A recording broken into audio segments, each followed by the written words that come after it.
Let's matting the floor. Oh my guys. Hello.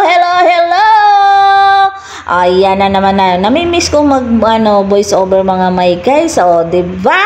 O, ayan. Ipapakita ko sa inyo yung na-order ko sa Shopee na with matching open with my toes, my knees, my shoulder, my head.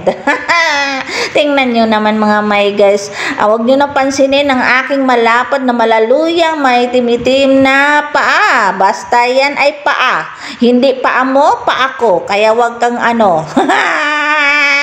Oh, ayan mga my guys, ayan na nabili ko sa Temo. Ayan oh, mating tayo ng ating on the floor kasi wala tayong hindi mapaglagyan kung ano ang pwedeng ilagay ko dyan at napapaisip ako na medyo makamura-mura. Oo, mga my guys, kasi pangit naman na ganyan lang ang ating on the floor. O, tingnan nyo mga my guys, oh. Ayan, kunwari ako ay nag-install. O, diba? Gusto ko yan. Oo, kaya lang ito ay bawal sa mga mapaang galing sa putik.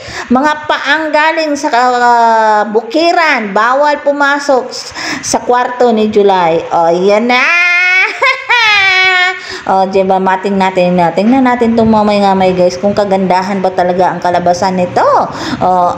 Para naman para sa aking mga paang kasosyalan na mapaang kong sobrang loyang-loya. Ay, akala ko loyal. O, tingnan nyo naman mga may guys, ang aking nagawa. Kinulang mga may guys. Ang aking matting on the floor. Kinulang siya talaga mga may guys. Oh my goodness, kailangan ko pa ulit ng 30 pieces kasi hindi naman ako talaga naman kasi nagsukat-sukat na dyan mga my guys hinula-hulaan ko na lang yan kasi yung nakasabit dyan sa bintana, sinukat-sukat pa yan para perfect ang paglapat ng pagdating ng order. Pagdating ayan, bitin na bitin. Oo, ayan, hindi tuloy ako nagandahan mga my guys at hindi sila nag-coordinate ng aking mga bedsheet. O, kailangan ko talaga ng plain na bedsheet na.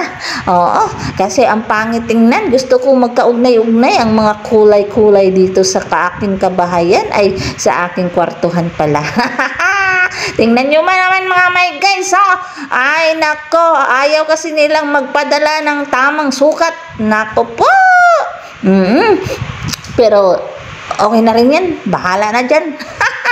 Palitan na lang ng bedsheet at dagdagan ang floor mat. Ay, floor mat ba yan mga my guys? Hindi ko naman alam ano tawag dyan mga my guys. Oy, thank you for watching.